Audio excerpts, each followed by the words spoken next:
Alright, another money video. I hope if everything goes alright. Technology and such. A little complicated. So I can actually draw if I need to, but I don't know if I'll need to.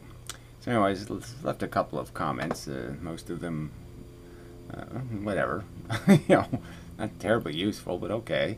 So anyways, some guy, Benjamin C. Drake. So a guy wearing sunglasses. He's hip. Watch Hidden Secrets of Money by Mike Maloney.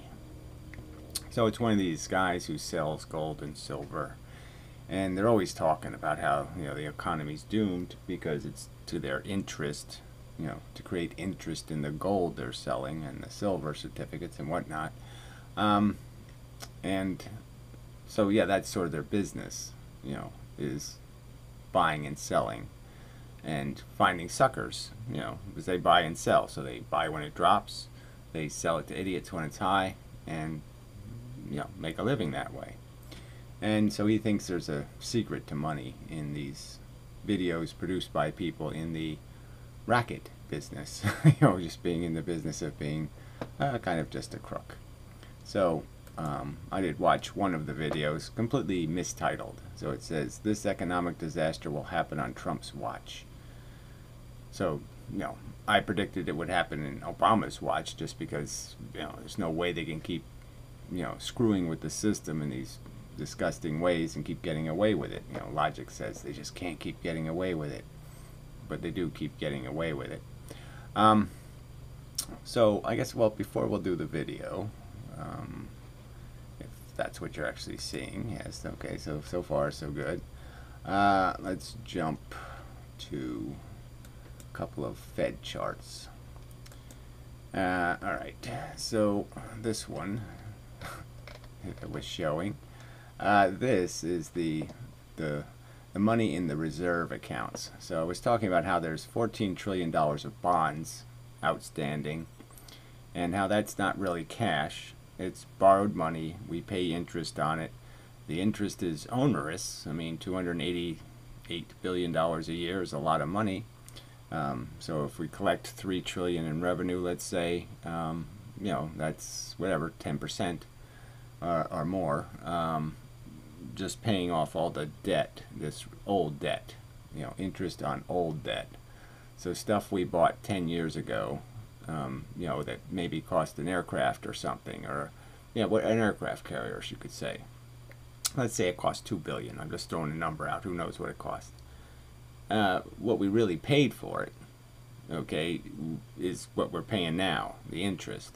So instead of when everybody thought it was a $2 billion aircraft carrier, no, it was really a $20 billion aircraft carrier, because we keep paying for not paying for it. And all of those not paying for it happened because we gave rich people tax cuts. So, I mean, that should be understood, is that tax cuts are expensive, and that if you don't cut spending somewhere and you cut taxes and you run deficits, then that's putting it on the credit card, and you should be able to figure out that that's not a great idea. So this is the sneaky stuff they came up with, when they had the big financial crisis, is this idea of, well, we don't have to borrow money. See, they couldn't sell their bonds because the interest rates were so low. They can't get any, they can't sell them unless they raise the interest rate. And they don't want to do that because that raises everybody else's rates and all the rates go up. So they try to avoid doing that to sell their bonds. So they couldn't sell bonds. And so the idea was, well, let's find some other way to borrow money. And what they basically did was just told the banks, print it, in a sense. We'll give you the money to buy stuff. We'll give you the authority to buy stuff. And you just buy it with your bank check. And so, like I stated, the bank check just goes from one bank and it gets cashed by another bank. So that ends up in this reserve account. So this chart represents, if you add up all the bank's pluses and minuses, this is what their assets are. So it's up to almost $4.7 trillion, I guess the number is, 4.485. Okay. And it's leveled off because this is obviously a racket, and they just can't keep increasing this kind of debt. But people think this is the bank's money, and it really isn't. I mean, technically it's considered their accounts, right? So, but just think about it logically. If the banks thought this was their money, they would take it out. They wouldn't leave it in the bank getting almost no interest. I mean, the government pays them a little bit of interest, but they're getting almost no interest on this money. And so why would they leave it there if it was their money? Clearly, they know it's not their money. Clearly, it's just a promise to pay them back for the bank checks they issued. So the regulators are basically saying you can be insanely unfiscally responsible, in the sense that you can make a loan for trillions of dollars to us, the bank, the United States government, and we'll just pretend we don't have to obey any kind of collateral rules or any of that kind of stuff, because we'll just do this little game. We'll just put it in your account, and we'll just say, but you can't really spend it. You can't cash this money. All right, and we'll take it off. Like we won't, you know, prosecute you in court for being fiscally irresponsible by making an insane loan. You know, we'll just pretend it's all okay, and you'll pretend it's all okay. And what'll actually happen is the government will basically spend a bunch of money, you know, without having to print cash and without having to issue a bond. But it's the same exact thing. Well, it's the same thing as issuing a bond. It's not the same thing as printing cash, as I've stated before. So that's to understand in the context of this Mike Maloney guy, because these people all talk like the government has printed cash. So they just keep ignoring like an overt fact. So here's the chart. Let's see if you can see that properly. You could see it better than that. Yes, I'll try to fix the framing because that's not very good. Let's see. So if I can't really move it over, I can definitely move it up. Well, that'll have to do. But you can sort of see there's a trend line. It's gone up. I mean, it's trending at a higher rate than it did, you know, 30 years ago. But it's not insane, the rate. And I stated in the last video, just doing an approximation thing, that it was 1.8, and it's really 1.6 trillion dollars. And that's all. So that's all the cash in circulation. That's all the money the government has printed. So people can keep saying they're printing money. Borrowing money isn't printing money. And it's just a lie to say the two things are exactly the same. Now, you might want to imply that once your debt gets so big that you can't pay it back, then in a sense, it's not even like it's still not printing money, because the obligation can just be ignored. So the simple truth is all the people holding this money, you know, I mean holding the cash money, that's regular people kind of money. The bankers are the ones that hold the bonds, and the rich people hold the bonds. And you know, so it's not exactly the same thing as having currency in their pocket, because yes, if everything goes to hell, you just say, too bad, you know, we don't have the money, bankrupt and such. So you're sort of out of luck. And obviously that makes your bonds even harder to sell if the rich ever get the idea that politically that might be a viable strategy. And the irony is that Trump actually talked like that, and the rich didn't mind, which was really quite funny. So I guess they knew he was just talking shit, you know. So anyway, so back to the video. But you can see it's just not a hideously sloping line. It's not like the government's been insanely irresponsible. The line doesn't shoot up and there's been trillions of dollars printed. No, 1.6 trillion. That's all in the entire world. That's how many dollar bills there are. Just 1.6 trillion dollars worth of real money. That's all there is. No more. And the rest of it's credit card crap. And you know, that's sort of a different story about who pays that.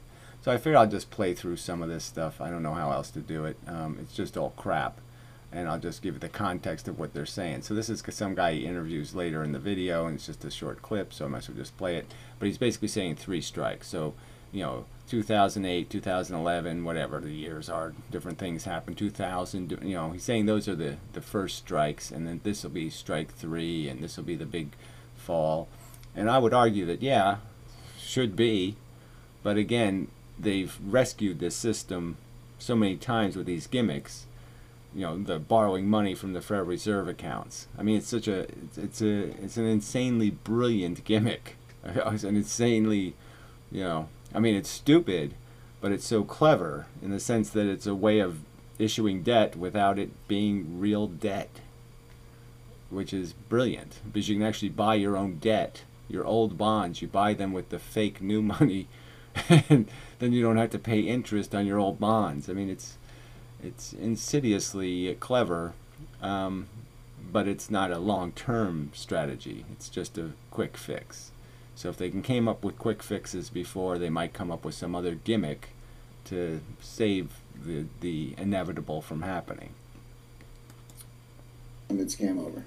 Okay, game over. We are entering a period of financial crisis that is the greatest the world has ever known. So it's kind of a bold statement. I mean, the world has ever known. There's been lots of really horrible things in the whole history of mankind, and so that's just a little bit excessive. And again, the only crisis is going to be is how we respond to the crisis. So these guys are basically trying to sell you on the idea that gold will save you. All right, that somehow if you buy gold, you'll have a hedge or your protection against the disaster. So I just want to make sure that people, I don't care what you do, but I'm just saying, just understand that when gold has this insanely high price, nobody could ever trust it because it's too easy to counterfeit. And so everybody who would buy or sell gold would have to pay to have it melted, essentially, and tested and find out if how much of it's real gold. Because there's going to be huge incentives to create counterfeit when you have $2,000 an ounce prices. I mean, it's just too easy to make too much money by doping it. So no one's going to trust these coins or whatever they mint to. It'll just be, everybody's going to have to say, well, how do I know it's the real thing? And so it's going to be quite expensive. It's not like testing cocaine or something. I mean, it's a little easier. So yeah, I would almost argue if you want to hedge, buy cocaine, buy there's probably commodities that are really smart to buy. I mean, I've talked it before in the future, about how maybe Twinkies, some kind of highly processed, lots of fuel goes into it, lots of energy, and but it has a lot of value in a desperate economy looking for calories. It might be worth something. But it really just depends on what the government does. So let's say there's a crisis. And if the government says something like, well, we're going to make sure food production stays high. So right away we're not necessarily, they don't have to socialize it, but they have to just make sure that the farmers will pay for the government will pay for the fertilizer, pay for all the crap, and they'll give you some kind of stipend profit for your work. But we're going to make sure we produce food. And then, if you make sure people don't get kicked out of their houses, that's another protection. So it'll protect certain, it just depends on what the government does. It depends on what commodities will still have value and which ones will go to completely nothing. But the things you don't want you hold on to are stocks and bonds and all that crap, because they're the ones in bankruptcy that will be worth nothing. But figuring out what commodity will be worth something, I think, is a little tricky. And these guys are just implying that gold is durable. And it's not. Gold wasn't at an extraordinarily high price in the Great Depression or anything. And it's not something the common man is going to be able to use, because they're not looking for a place to store wealth. They're just trying to get by, so that they're going to use a currency or a barter system that's based on stuff that satisfies the necessities, not creating some kind of something they can bury in the yard. I'm not saying gold would be a horrendous thing, but it just depends on how far you think it can go down. I'd say its real value, in production, is like $100 an ounce, and that, I think I'm exaggerating. I think so its real value is something like $100 an ounce, and so everything else over that, in my opinion, is all stuff that can go down to. So if you're not ready for your gold to turn into $100 an ounce, then don't buy it. And maybe find something else that maybe won't diminish in value quite as much, like some sort of unused land. I think unused land might be a good investment, because it's not selling for much now. It's not too highly inflated, and if it's not in some sort of district, you don't pay taxes on it. But don't buy anything that can be taxed, because like house properties are way inflated now, so you don't want to buy them. So they have a long way to go down, and plus you have the huge liability that in a desperate economy they're going to keep looking for places to tax, and so if they might even increase property taxes or something, and just that would just be a disaster.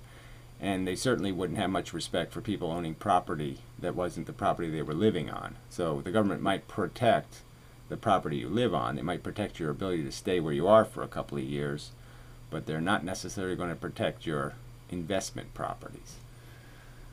So anyway, so it's I'm just saying that you can have a really long and hard and really complex discussion about how you protect yourself from the disaster.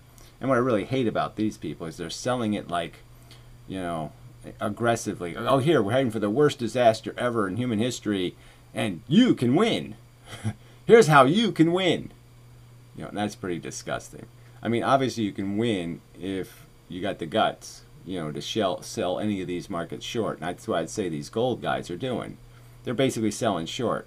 They know the shit's going to hit the fan, and they're hedging by selling way inflated priced crap that has every potential of crashing to suckers.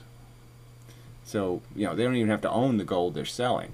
They're just selling you some idea of protection, and frankly they could just skip town anyway, because they're not going to give you real gold anyway. A lot of these places just give you some piece of paper that says you own some gold in some vault somewhere, and when the shit hits the fan, that piece of paper ain't gonna be worth shit.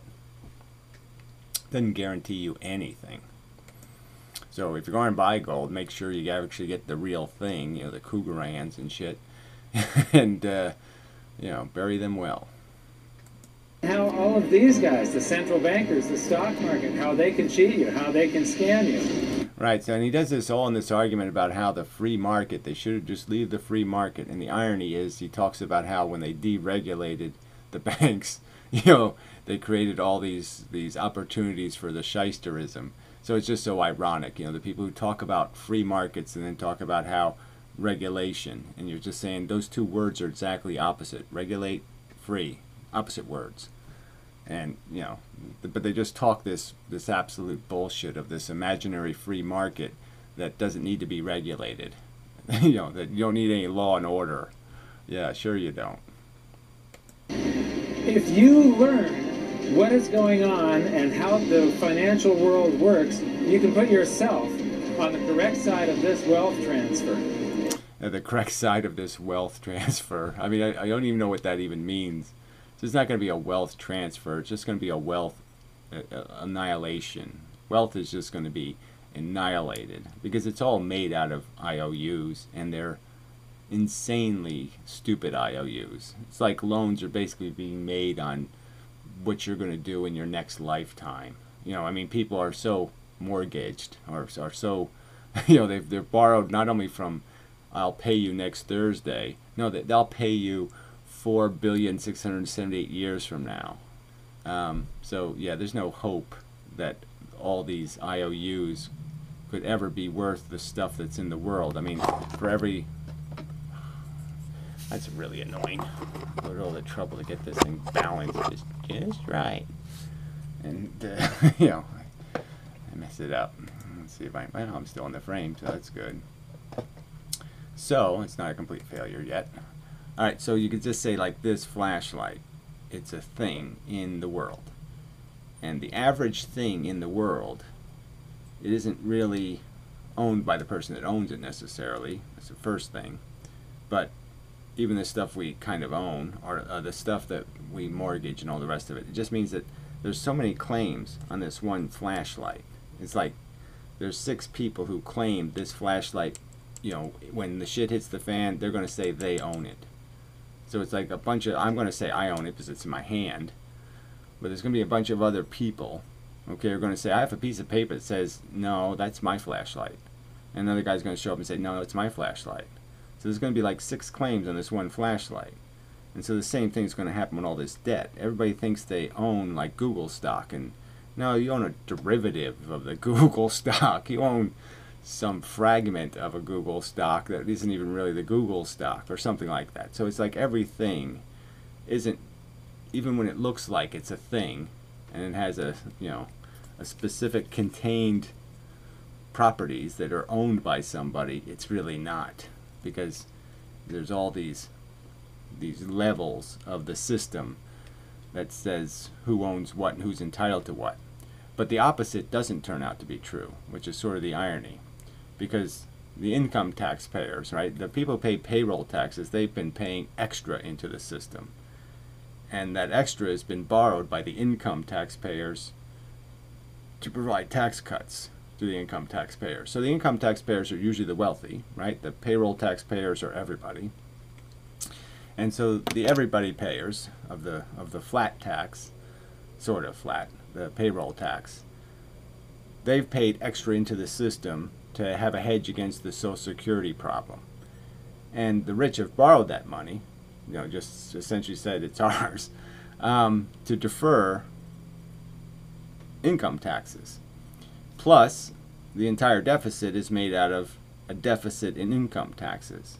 So payroll taxes are paying as they're going, in the sense that they're paying their Medicare, they're paying the unemployment insurance, all that stuff's being paid into a fund. And all that fund money is just being converted into tax breaks for the rich on their income. So it's been a bunch of not paying your income taxes, essentially, for decades, is why we have a deficit. And the arrogance of these rich people is going to be, they're going to show up with their bonds and their wealth tickets, their IOUs, and say, give me cash, okay, for what is essentially money they shouldn't own in the first place, because it's made out of the money they borrowed from somebody else and they've been, benefiting from. So not only have they not been paying their taxes, they're claiming to own the debt created by them not paying their taxes. So, I've said that in the past in better words, but close enough for now. All right, we'll jump ahead a little here. In the bonus feature, I talked with Harry about some of our differences, and he... So he has a bonus feature, probably a paid thing of some kind. Just, just running a racket, just another, whatever his stupid name was, the stupid loudmouth Jones guy or something. Believes that it's going to be a long drawn-out deflation.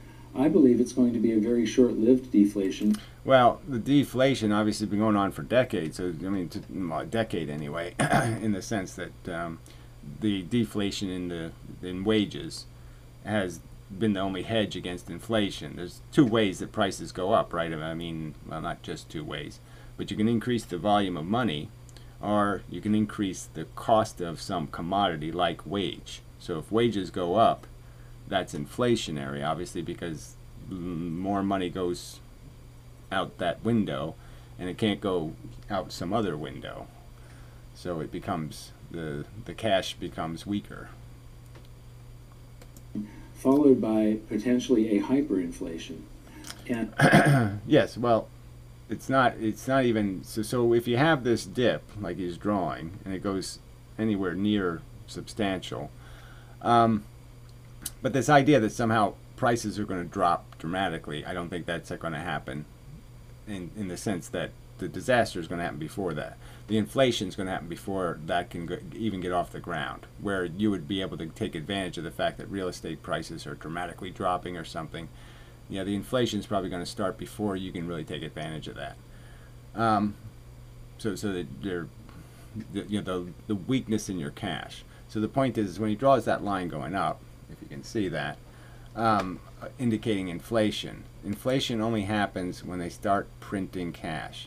So understand the difference between buying a bond. A bond, they have to go out and seduce somebody into giving them cash. The government gets somebody to give them cash, okay, to buy the bond. Where if they just print the money, the government, clearly it's just there's no expenses, there's no interest to pay, and they're not collecting cash, they're making new cash, so they're diluting the cash. Again, it's once they start diluting the cash, it's, yes, that's inflation. So he's drawing this line as if, see, in the context of us having already have $20 trillion worth of debt, it's not the debt that creates inflation. It's the idea that the debt isn't payable that will create inflation, or the fact that you have to pay it because everybody loses confidence and they want cash for the bonds. So if everybody panics and wants cash for their bonds, that's when the government would have to print cash to pay off the bonds. But the real point is, if the government figures out ahead of time that this is the big one, that the whole economy is going to blow up, the responsible thing to do is to tell the bondholders, you're out of luck for 5 years. I mean, you know, I can pay you a few $100 now, you know, and I'll pay you a few $100 in 3 months. And I can pay you a few $100 in 5 months, but I'm not giving you, you know, $1 billion today. To get the whole billion, you're going to have to wait a while, because we have a crisis and we're not giving the store away to you assholes. You know, simple enough. So it really just depends on whether the government's clever or stupid. What is going to be worth anything. So you're going to have to predict that. And that's the hard thing to predict. I mean, it'd be really easy if you knew exactly what they were going to do, but you can't know. Just as no one, I think, could have predicted they would have come up with this gimmick of borrowing money in the Federal Reserve accounts. You just can't anticipate what kind of weird turn it's going to take. And so going by some old traditional notion of what happened the last time, that's not going to be too smart a thing to do. All right, jumping ahead. Gold and silver. Like all wars, World War I was a war of and by the printing press. So you see, again, he's saying the printing press. There's no printed money. I show you the chart. It's not there. Not even close. The line is not even, you know, it barely has a bend in it that's noticeable. Not a significant amount of printing. Okay, it's money. Don't get me wrong. I mean, they're paying some of the government's expenses, you know, by printing cash. But they can afford to do it because inflation has stayed low. So as long as inflation stays low, they can get away with printing a little extra cash because no one's paying attention. But it's a tiny amount compared to the borrowed money that the government was doing since 1980. The number of marks in circulation in Germany quadrupled during the war. So again, we're doing nothing like that. The number of dollar bills in circulation has not increased. So again, this whole pretense that that's what's happening now isn't happening now, and that's not the cause. You know, that's not why the money had to be printed. The money had to be printed because war is expensive, so you can't finance it. And second, after the war is when it really got difficult because they had to pay reparations and they had no way to pay them, and so that's why they had to print cash to pay the reparations, and that's why the mark turned into shit, is because they just printed a bunch of it to pay the bills because they didn't have any source of revenue, because nobody had a job and there had no economy, and it was just dismal. That's not exactly the circumstance we're in. Prices, however, had not kept up with the inflation of the currency supply, so the effects of this inflation were not felt. Yeah, well, that always happens during war because everybody tightens up. Nobody wastes anything. So that just doesn't have anything to do with it either. I mean, that's just, you know. So this is just his way of telling the story to try to make a comparison between Germany and us. And the comparison is there to make in the sense that, again, I'll argue that having debt that you're actually going to pay, okay, if we're going to pay off the bonds holders, well, yeah, that's the end, because you can only pay them with cash, and you can't get the cash through taxes because the $3 trillion you're collecting every year is you're already spending it on stuff. So there's no way to who are you going to not pay? You're not going to pay the government employees. You're not going to pay the Social Security checks. You're not going to have a military. You're not going to what are you going to do? So you're sort of stuck with no source of revenue to pay this huge liability all at once. So it's like the credit card company saying, look, we're not going to let you pay over time. Pay it all now. And you have no way to pay it. Yeah. But the government has a way, it can print it. But if it prints it, it destroys currency. It destroys the value of the dollar. So huge inflation, which gets you out of a lot of trouble. Let's not pretend huge inflation wouldn't be great in some ways, because that would wipe out all the debt, because we could pay off the debt with, money that wasn't worth anything. Yeah, I mean, it does have its advantages, especially for poor people, because they'll be no worse off than they were before. Inflation. Just before the end of the war, the exchange rate between gold and the mark was about 100 marks per ounce. But by 1920, it was fluctuating between 1,000 and 2,000 marks. Right, so that's what it's doing now in the United States. Is, yes, gold has gotten very expensive, but is it really worth anything near that amount of money? No, it's like a stock. It's got a commercially value that we could exchange it for right now. But in a crisis, people are going to go back to the real value of that gold. This pretend value isn't going to mean anything anymore. And so if you think you can buy gold at 2,000 marks an ounce, okay, and that's going to survive the crisis, it's going to be $20. It's going to be 20 marks an ounce in the crisis. So you're going to have to accept a huge hit. And it's probably a bigger hit than you'll accept if you buy almost any, like maybe just buy a bunch of these Chinese flashlights, and they're probably going to have a better resale value in the crisis than the gold. A resale value, they might lose half their value, but gold's going to lose 90% of its value. Per ounce. Retail prices shortly followed suit, rising by 10 to 20 times. Anyone who still had the savings they had accumulated during the war was bewildered when they found it could only buy... Well, whatever. I don't think there was any of that bewilderment stuff. I think they saw it happening, and it's just, yes, this is what's happening. We're ruined.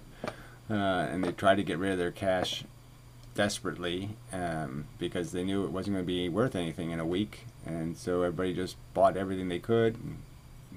Prices shot up even higher, and the money's value shot down even lower. But that's what happens when you print cash. So cash means the end of the economy. It just means you're starting over. So once the government starts printing cash, the economy game is over, everything's over, and you're basically going to say, let's start over.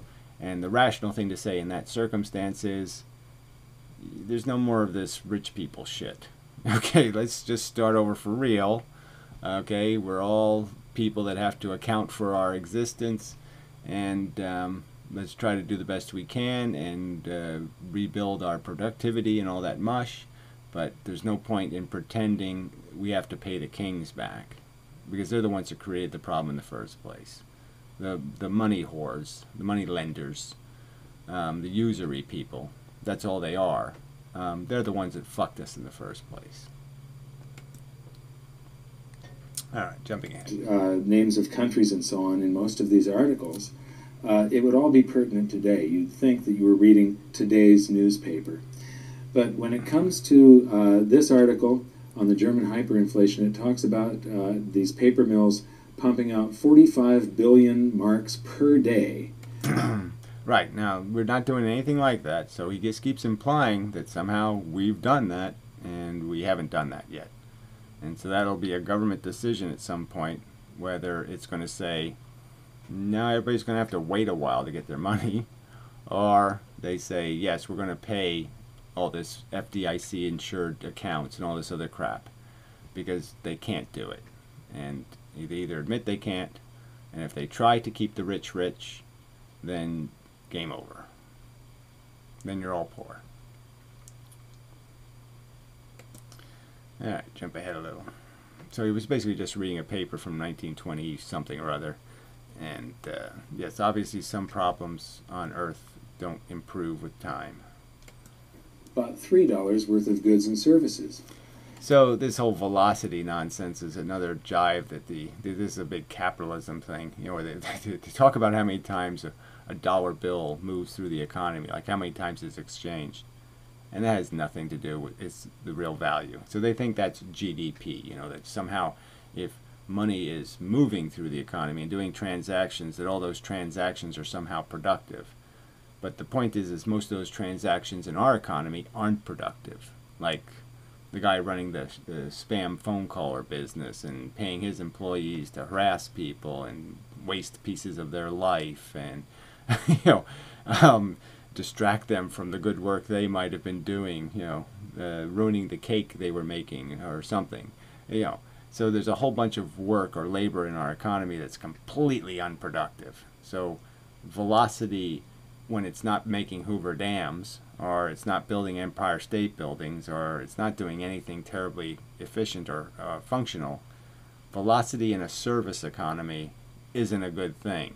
Because that just means you have more people doing stupid, useless labor for stupid idiots, living preposterously expensive, high-maintenance lives. And so that kind of velocity is negative. So this is really bad theory. This would be like comparing to physics, where they have some mathematical formula, and it's really kind of a piece of shit. Because this idea that this velocity concept, it's just like the bent space factor or something, it's just a stupid concept.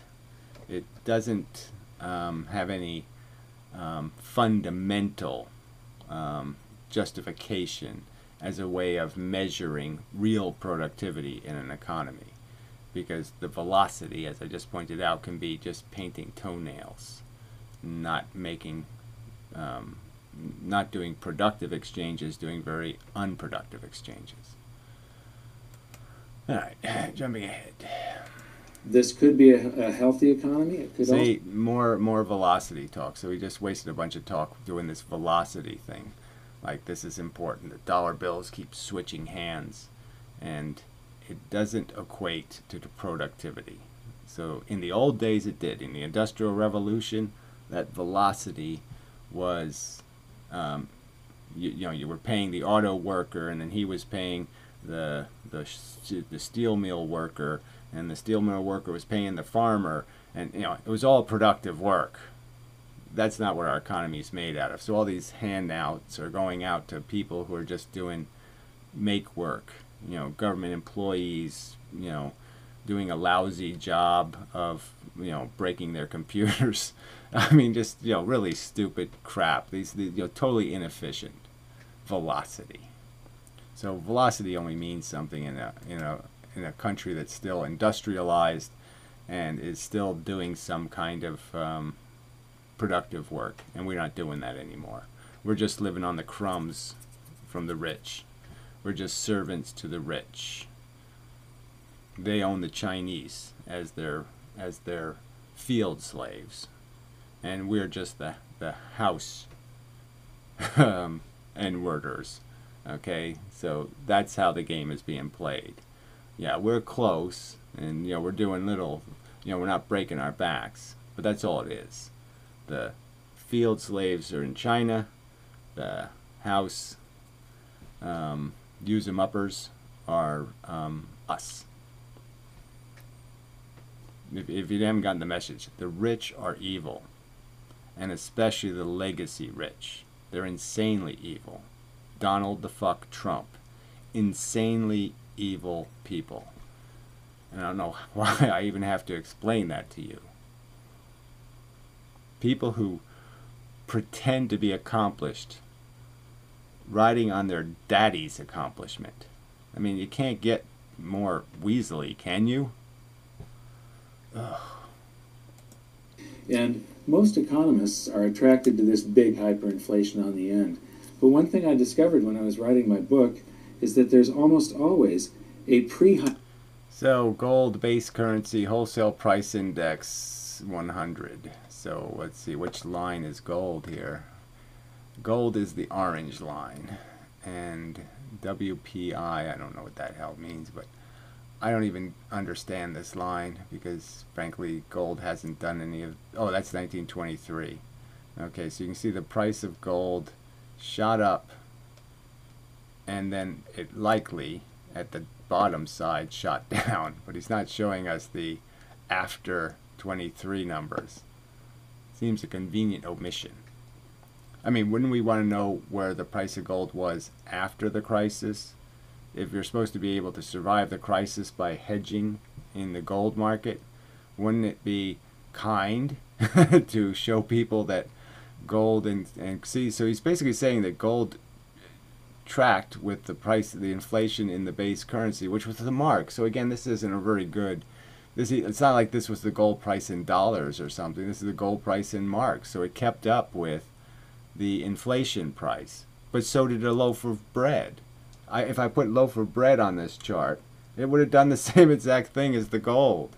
So you would have been just as good buying a whole bunch of flour, before the crisis, so it just doesn't, any commodity would have had the same, wow, look how high it went. Because it went high in dollars that weren't worth anything. So this chart is like useless. No, it's not like useless, it is useless. Hyperinflation. And we see one here where there's this rise of prices and quantity of currency, and then it levels off for a little while, and then rises again. So get this straight. I mean, he's talking about getting into war, fighting the war, coming out of war. I mean, these are all specialty circumstances. So to say there's some sort of trend here that we could look for when we're not exactly in the same circumstance at all, is kind of stupid. And this has to do with the psychology. This is the time where I said those people had been there before and experienced that. I'm going to zoom up on it. And so here you see the currency supply increasing. So they're doing monetary... See, the modern people, especially people who've lived through the 70s and stuff where there was inflation at 10%, really pretty high numbers. But your wages also increased, so it wasn't so bad.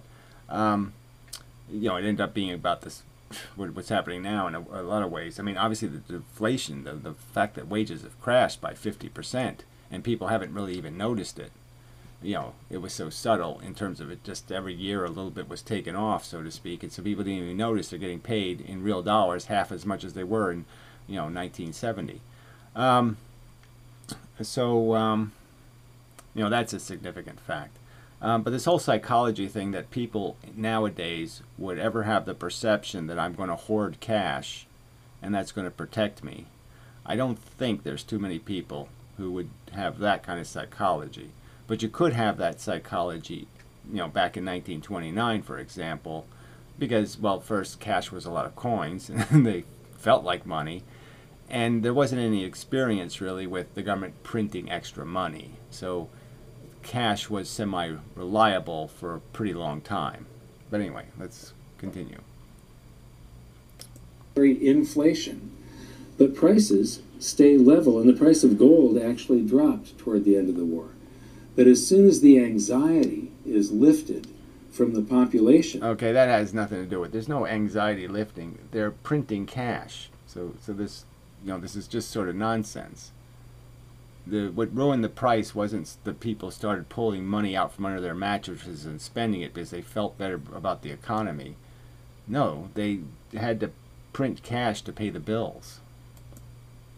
And they start feeling better, all of that currency comes out of hiding and people start making transactions, and velocity picks up, and prices, and the price of gold especially, just rose dramatically, and then leveled off some 16 times higher than they were originally.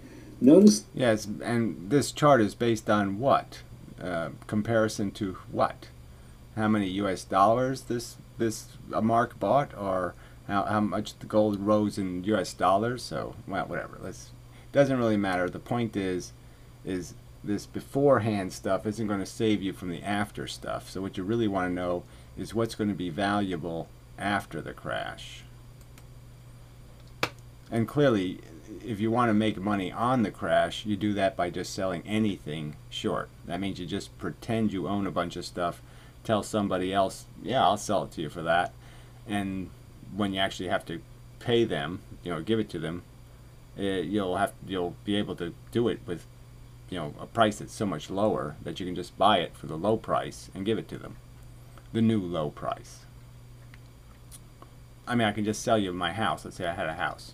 I could sell you my house at this current, price, and we just have an agreement that I'm going to live in it for a couple of years.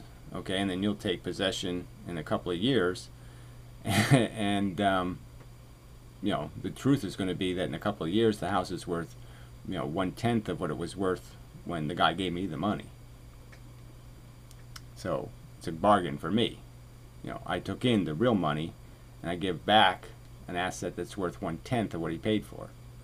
That's called money illusion, which is before the inflation really kicks in and either gets extreme or turns into hyperinflation. So this is some shyster lawyer who actually worked, you know, in the whole Fed bullshitty arena. You know, he was a lawyer in that whole bank scandaling crap. You know, and so we should be taking his advice. Oh yeah, I was there. I was a witness. You know, I was playing the game. There is this feel-good period where, you know, there's more money around and, you know, unemployment's dropping and people feel more. So again, see, they keep drawing this line like there's some currency supply. Like again, as if government money has been printed. That's an illusion. That hasn't happened. This line has not done this. There's debt. And whether or not we pay the debt, whether or not we admit a rational bankruptcy, which seems rational to do, frankly, it's not payable unless you want to put everybody in a gulag to actually earn the money, to actually pay the rich. I mean, they could do that, right? They could say all the bondholders show up, and if Trump's in charge, then he'll say, well, we got to pay them, but we can't print the cash. So all you people are going to have to get a second job at the gulag every night, okay? And you're going to have to earn the money, you know, making Chinamen or something, you know, robotic Chinamen. And so, you know, and then, you know, after a couple of years, you might make enough money in the gulag to be able to pay bondholders. I mean, yeah, I mean, if we have Trump as president, that might be the solution. But this idea that he knows for certain that this line's going to happen, that currency is going to get printed in, you know, gratuitous amounts, is a prediction that the panic, that's what government will do. It'll just print cash.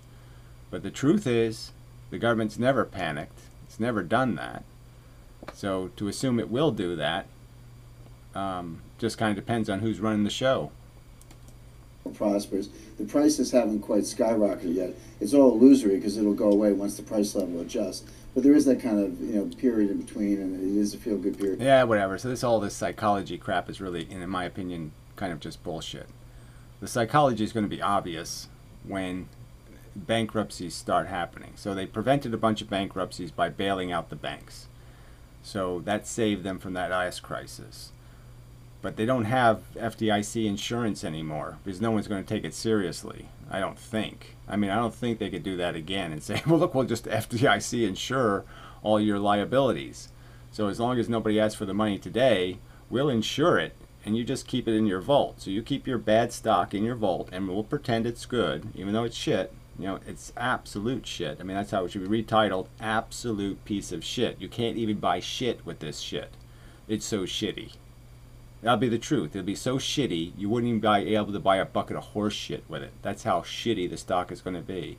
And the government will just say, no, we'll insure it. We'll guarantee it. So it's still $100 worth of stock. Don't worry. No problem. Now, you can keep doing that and keep protecting the rich from bankruptcy, but I don't think they can do it. I think there's some reason why that can't work forever. You can't just keep insuring all the bad assets in the world to prevent the bankruptcy run that is inevitable, in the sense that there's way too many IOUs for too little flashlights. There's not enough flashlights to pay the IOU on flashlights. And it's a big problem. Alright, jumping ahead. Those emerging markets started in Thailand. There was blood in the streets in Jakarta and Seoul. Made its way to Russia. Russia imploded. Took down the hedge fund long-term capital management. I was associated with that, so I had a front row seat. So he was associated with some sort of capital management company, yeah, that was part of this whole banker scam of, don't let us go bankrupt, please. Let us stay rich, thank you. And the government fell for it. On that disaster. And finally, the world built a firewall around Brazil, and Brazil did not collapse, although it would have been the next domino to fall. Now, there was a clear-cut lesson. Right, so he's really talking, the dominoes are bankruptcy. That's just realizing you don't have any hope of ever becoming fiscally solvent. You're just done. Your liabilities are too huge. Your asset revenues are too small. You got nothing. You got to say, I can't do it. All right, I can't pay all the promises I made. And so that was the run. And the run stopped, yes, at Brazil, at South America, because that's when they jumped in with the bailout plan and all the other bullshit to protect the banks from this horrible debt they have. So somebody owns some sort of stock that says something like, you own a hunk of Brazil's debt. Like someday Brazil's going to become hugely productive. All right, it's going to start like figuring out how to put chili sauce on their homeless people and make them into some kind of food that'll be really great. And they'll figure out how to create some kind of industry. Will make trillions of dollars, and they'll be able to somehow pay their credit card bill. They're never going to pay it. Fact.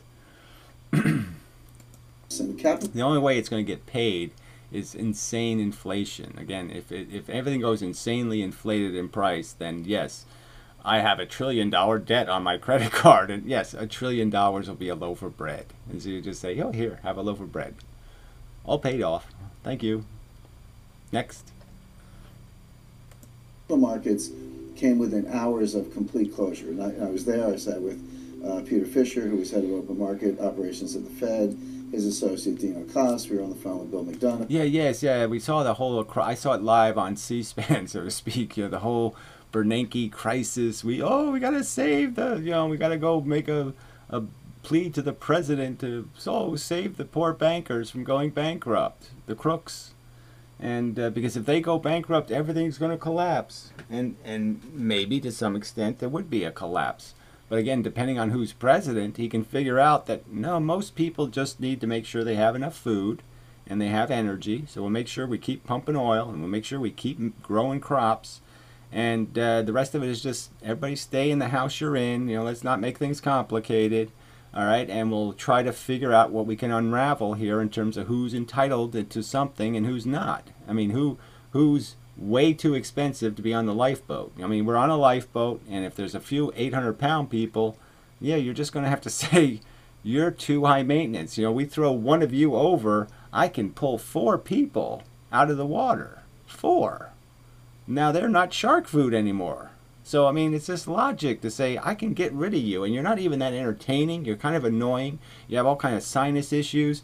There's lots of shit about you rich people that is just totally useless. You never do any productive work. You just make fucking farting sounds. You don't do a motherfucking useful thing on this planet, really, except squander money by making businesses that figure out, well, here, we make a business that's a real shyster business, and we'll make lots of small print, and we'll just fuck people out of their money. That's the kind of business they like. They don't like to create some business that says, let's make a really good car, that the wheels don't fall off and nothing turns on fire and it just gets you from here to there in a nice reliable way. No, they don't think of shit like that. They think of, how can I sell this fucker a piece of crap? A flashlight with 4 wheels on it. I'll sell it, pretend it's a Mercedes Benz. Yeah, great idea. That's what the rich do. They suck. All they think about is them. All they think about is what's good for me. They don't think about what's good for your fucking civilization. They don't think about what's good for the fucking human race. They just think about what makes me have better king clothes. They don't give a fuck about any reality but their own fucking privilege and their own fucking comfort. They're useless sacks of shit, and when the time comes, throw them the fuck overboard. Especially these shysters. Time it's game over. 3rd time it's game over. Well, let me play that one over just so you can hear the whole game over speech. Things they've been ignored. The 3rd time it's game over. Okay, so I don't see any particular difference between my outlook and yours. Certainly a situation where society owes more than it can pay, and where yeah. So now you got it right. We owe. We didn't print. We owe. We didn't kill the currency. We owe. Yeah, and why do we owe? Because we gave tax the fuck cuts to the fucking rich, and we didn't pay for them. We didn't come up with some way to pay for them. Shit. The debt is entirely on the extravagant budget of the rich. Nothing else. The debt exists because the rich wanted to invest in the stock market instead of investing in our human civilization. The rich hated America, didn't want to pay for America. They just wanted to buy more fucking stocks. Period. They don't love you. They love their corporate dividends. They don't give a fuck about you. Has to default, either honestly or dishonestly. Right, well, there's no honest way to default, I guess, except for declaring bankruptcy, which, okay, that sounds pretty honest. It's clearly we did stupid policies, created insane policies that are unsustainable. This idea that you can just borrow $1 trillion every year, no big deal, or 500 billion, whatever the average number is. No problem. No big fucking problem. No way to fix it once you drive that deep into the quicksand. You're never swimming to the surface. Is deflationary. Debt liquidation. Honestly, being just a yeah. default. We Yeah. are bankrupt. We can't pay you. Yeah. Dishonestly inflating the debt away. Right. So either you print the cash, or you honestly say you're going to have to wait 20 years, at least 10. Okay, we can't pay you now. You can only get paid in order. You're all in a line, and look, if you're desperate, you need a loaf of bread, we can give you a loaf of bread. All right, if you've got a hole in your roof, we might be able to fix that. All right, if there's real emergencies, you know what I mean? Your kid's sick, yeah, we can help you with that. But yeah, we're not going to let you take this money and go to Tiffany's anymore. That ain't happening anymore. Fuck that shit. Maybe in 20 years you can go back to Tiffany's, but you're not going there now. Okay, when we're in the middle of a crisis and a fucking lifeboat, for fuck's sake. So it's even worse than having fat 800-pound people. You have 800-pound people who are pulling crap out of the water, like golden chandeliers and shit. So they're not even obscenely useless and a ton of dead weight, but their whole plan is to pull a bunch of crap to make the boat sink even faster.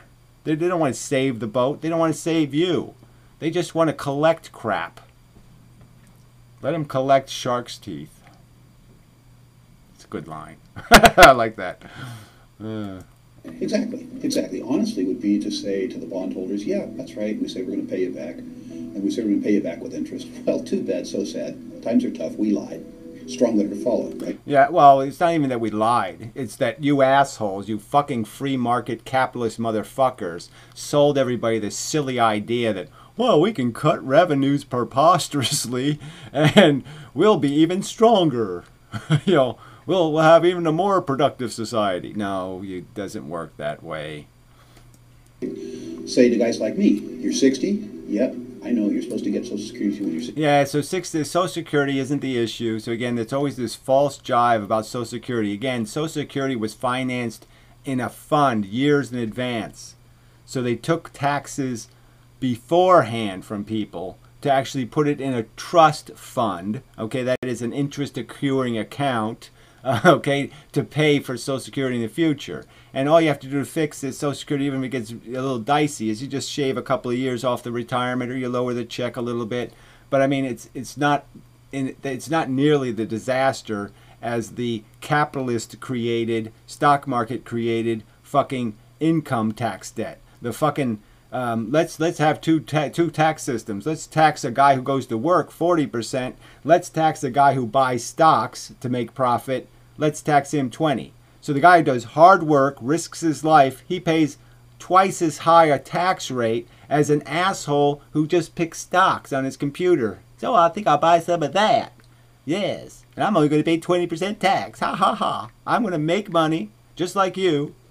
And I'm going to make it in a way where I only pay half the amount of taxes you pay when you go work. You have to get in your car and drive to work and deal with shitty people and do all that crap. No, I get to just press little fun buttons on my computer.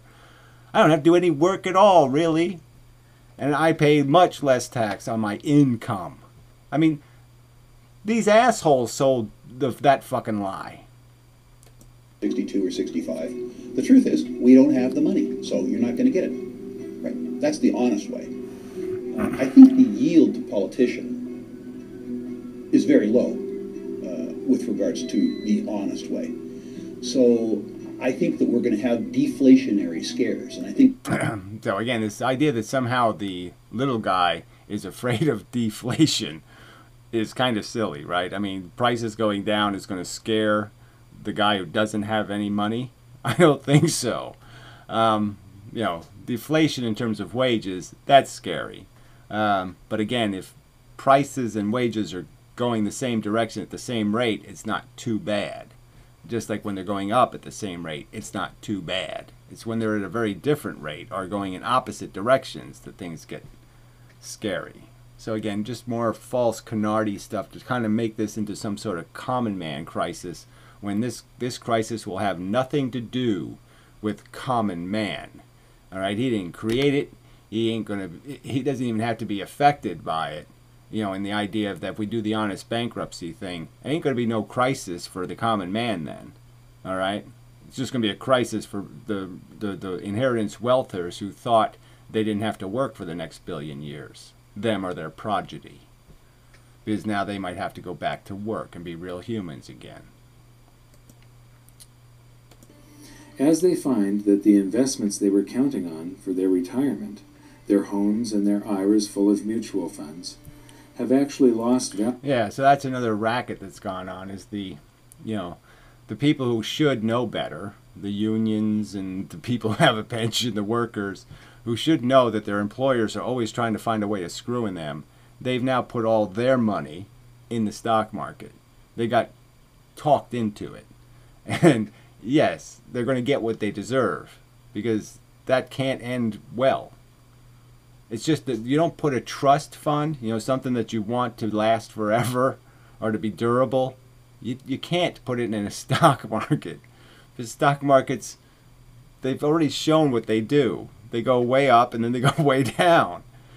That's what they do. And you're just saying, I'm just going to wait till the person who's going to get really fucked. So you're just saying, well, maybe it's not going to be me. Maybe it'll be my kids instead. But somebody's going to get fucked. You already know it's a racket and it's all made out of debt. How could you think it can't do anything else but crash? And I'm sure the mutual funds that are being, I'm sure the pension funds are in some sort of racket where they can't even get the money out fast if they need to. So they're probably going to get the worst of the crash, because they won't even be able to get out of the market as fast as they got in. There's probably some catch that's going to make sure the pension money is there till the last day and gets completely wiped out. So, I mean, playing with these crooks, huge mistake. Value. That the amount of stuff that they can buy from the proceeds if they sell their home is actually less than when they bought their home. And as they realize that their dream of a comfortable retirement was just that, a dream, all those boomers will get scared and pull in their horns. They will stop. Yeah, they'll stop what? They'll stop buying more crap on a credit card. So again, this argument that somehow they've been fiscally responsible all these years, and and they're expecting just to be fairly treated for being fiscally responsible, when no, everybody's been insanely unfiscally responsible. They've bought all this, they've done all this consumer crap on credit cards. They've been just as irresponsible as the government has been. They've demonstrated no discipline that's realistic. They have debt that they can, if they did the math and tried to figure out how long it would take them to pay it off, yeah, it's 20 years if everything goes well. If reality doesn't step in and knock them out of work for a couple of years, or they have to change jobs or something else. I mean, it's no risk aversion in any of the people or the government they've elected. So that part at least matches. The people have the government they basically deserve, because most of them don't understand what being responsible means. Spending. They will start selling off their assets, and the greatest stock market crash in history will unfold as more and more boomers panic and sell. I believe this. Right, so some assets will go way down, and then some assets, like Twinkies, will go way up. So, yes, there'll be some things worth owning. It won't be a house. It won't be a Mercedes-Benz. There'll be lots of things that won't be worth owning, but there's going to be some things worth it. Hard to, like I said, hard to say for sure. So it really just depends on which way it goes. Depends on who gets killed the most. Huh. Lighter's leaking. Don't do that. It's a waste of fluid. Retard. Stop it! Sorry. You probably heard that. It's rude. Yeah, that's leaking. For no good reason. Stupid fucker. Alright, let's get this done. Banking sector by buying up every kind of debt they can get their hands on, but to no avail. They will go to the extraordinary measures that they had said they were prepared to go to. They will buy every mortgage, mortgage-backed security, and any other type of debt that panic. So that's really just an illustration of when the government decided to take Freddie Mac and Fannie Mae. They were bankrupt, and the government basically just, that's where they insured it all. They basically said all this crap debt is now real debt. We'll give you real money for it, and we'll guarantee it. And it's all crap pieces of paper. So that's where they used FDIC insurance, and they just ruined it as insurance. It's useless. There is no, don't think there's FDIC insurance, because there isn't any. It's all used up. Panicky investors and banks are trying to sell, but nothing good will come of it. So now they're just talking about the idea of what the government does to try to stave off the disaster. And as I've pointed out, they have new gimmicks. So these are new gimmicks. This, putting a bunch of fake money in the reserve accounts. It doesn't. Yes, it does some stimulating of the economy, because you're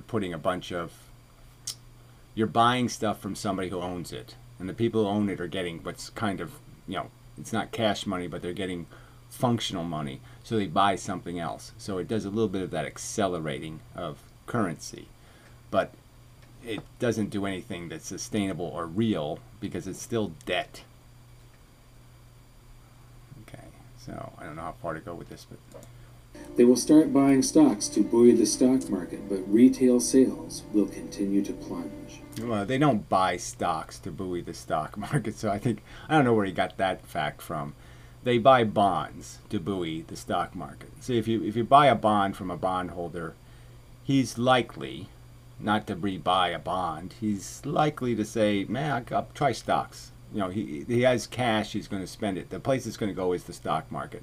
And it doesn't really matter, because the stock market isn't stocks anyway. It's also bonds in funds. So it's like you have a stock that's full of bonds. So, but that's how they do it. Issuing bonds, what's the word I want to use? Buying bonds is how the government, it buys its own bonds with the money in the Federal Reserve. So I'm just saying that's the game there. But they don't buy stocks. They will try broad-based tax cuts, but it won't jumpstart the economy. Well, again, I don't think that one's going to happen, because first, we've already done it now with Trump, without even a crisis, huge tax cuts. So I don't think that's going to happen. Tax cuts ain't going to happen. So he's reading his own book from whatever 2000, and yeah, these are gimmicks that some of them we already know aren't going to work, and some I think we know aren't going to happen. Nobody's going to have the delusion that if things are going south, it's time to reduce revenues. At exactly the same time, there's a huge problem of having to pay off our debt. So nobody's going to be stupid enough to think, well, we have a whole bunch of people we have to try to pay off, at least partially. Let's do it exactly now. Let's cut taxes so we have less revenue to actually do that with. That ain't going to work. They will work with foreign central banks to buy each other's debt, but the global economy will continue to plummet. People will finally see through the veil. They will see what Dorothy, the Scarecrow, the Lion, and the Tin Man saw. Right, the little people pulling levers, but again, the levers are only being pulled by things that were done right in the open. So there's nothing about this Oz thing, like it's all this wizard guy and it's a big showy fire thing. No, the fire was always an illusion. The idea that it was all made out of borrowed money and we have this huge deficit, that was all right in the open. So there was never any perfect wizard and flames and thing. It was always looked clunky. It always looked like a piece of shit. It always looked like something that can't work. A bunch of borrowed money put on the credit card, the unsustainable, in terms of its huge amount. More than, it's like you having on your credit card 10 times your yearly income. you know, that's the kind of debt we have. Or maybe 20 times your yearly income worth of fucking debt. Who couldn't figure out that's not a good idea? That the Wizard of Oz is really just some dopey old guy frantically pulling. Well, again, they weren't too dopey because they've kept this dead zombie economy alive for 15 years longer than I thought was possible. So I have to give them some credit because, frankly, I don't know, you know, all these little gimmicks and tricks they pulled to keep this thing moving when it had no excuse to keep moving. No excuse at all. Remember when we talked about how during World War I, the Germans increased their currency supply by 400%, yet there was no price inflation because... Well, that wasn't, like, again, it really wasn't. Again, during wartime, you don't have price inflation, you know, because everybody gets basic. So, I mean, I think that's just a silly analogy. I mean, I don't think it's very useful to the, you know, the story, this story. Others still, it will be $10 million. The Fed knows there is a point where they'll finally feel safe enough to replace that aging computer and maybe get that new TV. At this point, the boys at the Fed will buy enough government debt to fund tax rebates for all the taxes in the previous year, but still, nobody will buy that new car. Yeah, well, whatever. Again, this idea that they can borrow money and it's going to fool us into thinking the economy is doing well, I think is just bullshit. So I don't think there's any reason to expect the Fed will do anything that stupid. It knows it's got to come up with some other gimmick. It can't keep using that one because we're not going to keep falling for it. So the threshold the Fed is looking for will not be reached. Then, in not-so-quiet desperation, the Fed will say, "Screw the helicopters, send in the bombers." And as the shadow of millions of stealth currency bombers darken the... So, stealth currency bombers. So again, just this, and in his own conversations he's having with the other guy, he says there's two ways this can go. So he's only giving you the one story. The one story is they print cash. So this is the print cash story. There is another story, and he didn't give you an animation for the other story. And the other story is, hey, a bunch of rich people don't get to collect their wealth, and they have to wait for it. Wait for better times. The skies. Currency will begin to fall like rain in the desert. As Joe Sixpack and John Q get tax rebate checks in the mail for all the taxes they paid during their entire lifetimes. A preposterous exaggeration. None of that's going to happen. That was just nonsense.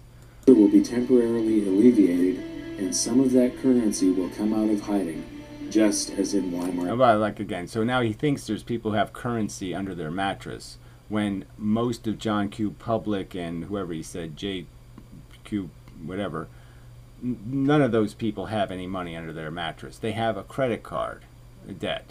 They don't have mattress money. I mean, it's just insipidly not connected to any reality. People don't have a bunch of extra cash they're just waiting to spend. That's just bullshit. Nobody's living like that. Everybody's living they're under their mattress. Germany. Prices will rise quickly and dramatically as all that stored up currency energy is released.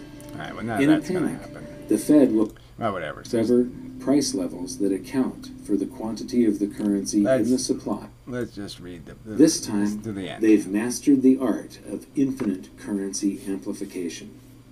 This time, a fiat currency will work. History gives this a probability of 0. Each time... So again, he's calling it a fiat currency because the government borrowed money. Because it's not a fiat currency in the sense they haven't printed the money. So again, it's just sort of a bullshit. It's not accurate. It's not the truth. It's misleading. It's just wrong to do this because it's not a fiat currency. It's a fiat banking system in the sense that, but in some of that is quite rational. You know, this is fiat, right? Somebody says, give me a loan for a house. They give me the deed, so the deed's a really good thing. I have the deed for a $500,000 house in the bank, and I give them the money, you know, to buy it. Okay, but I own it. They don't own it. I own it. And all this guy has, he owes me, and I have the ticket.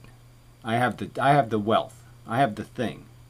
So fiat just means that another guy comes in and I say, well, look, I got a hunk of wealth here. I'll just, collateralize, use it. Understand that I'm a bank. I have a guarantee of this, okay? Because I own the deed, and the guy has to pay me twice as much money to get it back. So I can't lose, so to speak. So why wouldn't I say, well, this is essentially money in my bank, and now I can make a loan with this, understanding that I have this to back it up, because I have real wealth in my vault. So why wouldn't I take that and use it to loan more money? Because if you do it the other way, if you don't have a fiat system, then I can't loan off my collateral in the bank. I can't consider the deposits real deposits because it's an outstanding loan on it. And it would be, in my opinion, stupid. So that's like having gold in your vault and only lending exactly how much money you have in actual physical gold, and never count any of the assets that also go back into your vault as assets, as real assets, as your liquidity. So if you don't count the assets you possess as liquidity, and you only make enough loans, then interest rates for borrowing money go sky high. So it's not like this is free or something, that if you don't do this fiat thing, everything works out fine. No, if you don't do the fiat thing, then you expect to have a mortgage for your house that's 12%. Because there's going to be a lot of people who want a loan, and there's only so much gold in the vaults. I didn't explain that very well, but fiat isn't bad as long as you account for the real equity of what you own. As long as the bank is responsible and recognizes that it can't go beyond the actual hard assets it has in the vault, there's no problem. We sailed toward economic doom. The greatest financial minds in the world were at the helm. Do you really think we should continue letting them steer the ship? I think not. It would be nice if we... Well, yeah, sure. If we went, what? Let Reagan do it again? I mean, it's just so funny. There's just such ironic statements about who's steering what ship. It's you assholes that got us into this mess. You daydreamers that somehow if we make rich people richer, somehow that'll float everybody else's boat, when rich people are fat and smelly and they don't make boats float at all. They sink boats. Started listening to people that have been right rather than the people that have theories. So he says he's been right, and he can't even get it right that we haven't printed cash. Amazing. And it would be great if they would allow the free market to work. The free market. So like I said, we didn't play the clip where he talks about the deregulation being a critical element of creating the new cycle of destruction, that we're basically setting it up for the next failure because we did exactly what you don't want to do, which is give the bankers freedom. But that's not the way it's going to happen. The people that have the theories will continue to rule, and we will vote for people that don't know what they're doing. And yeah, the assholes like you say shit like free markets when, again, and assholes who talk about somehow earning it when they inherited it. Fuck you people. Shysters like you who think you're talking about the economy when really all you're doing is trying to talk up a little bit of pressure to buy your stupid gold and silver racket. So the best that we can do is try to protect ourselves and even, potentially benefit from government and economists' stupidity. Right. And he thinks you're going to benefit by buying gold high, okay, and somehow it's going to go insanely higher. When no, it's going to go a lot lower.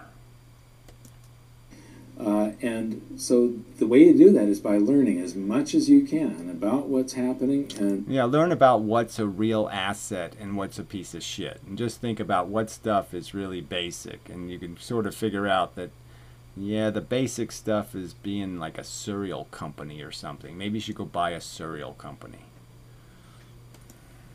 Developing your own opinions on what is coming at you rather than being reactionary. And you can do that by watching some of the bonus feature. Just click the info button, and we'll see you in the bonus. Right, and you can pay him some money and watch his commercials, even more commercials, I guess. So, whatever.